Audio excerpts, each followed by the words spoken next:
സാംസ്കാരിക നഗരമായ തൃശ്ശൂരിൻ്റെ നേട്ടങ്ങളിൽ ഒരു മുൻതൂവൽ കൂടി. അതാണ് ഈ കാണുന്ന ആകാശപാത അഥവാ സ്കൈവേ. കേരളത്തിലെ ഏറ്റവും നീളം കൂടിയ ആകാശപാത എന്ന നേട്ടം ഇനി തൃശ്ശൂരിന് സ്വന്തം. 279 മീറ്റർ ചുറ്റളവും 3 മീറ്റർ വീതിയുമാണ് ഈ ആകാശപാതയ്ക്കുള്ളത്. ഇവിടേക്ക് പ്രവേശിക്കുന്നതിനായി 4 ഇടങ്ങളിൽ സ്റ്റെപ്പുകളും 2 ഇടങ്ങളിൽ ലിഫ്റ്റും പ്രവർത്തിക്കുന്നുണ്ട്.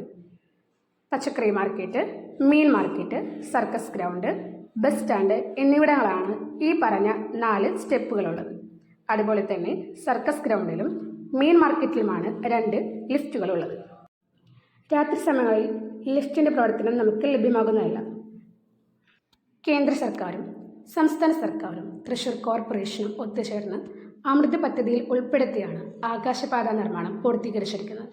2018 നിർമ്മാണം തുടങ്ങിയ ആകാശപാത 2023 ഓഗസ്റ്റിൽ ഉദ്ഘാടനം ചെയ്യുകയും തുടർന്ന് മറ്റു പണികൾക്കായി അടച്ചിടുകയും 2024 വീണ്ടും ഉദ്ഘാടനം ചെയ്തു. പൊതുമുതൽ നാടിൻ്റെ സമ്പത്താണ്. അത് കാത്തു സൂക്ഷിക്കേണ്ടത് ഓരോ പൗരൻ്റെയും കടമയാണ്. ആകാശപാതയുടെ ഡിസൈൻ കിറ്റ്കോയുടേതാണ്. ഇതിൻ്റെ നിർമ്മാണം ചുമതല വഹിച്ചിരുന്നത് തൃശ്ശൂർ കോർപ്പറേഷൻ എഞ്ചിനീയറിംഗ് വിഭാഗമാണ്. ഇതാണ് ആകാശപാതയുടെ രാത്രി കാഴ്ചകൾ.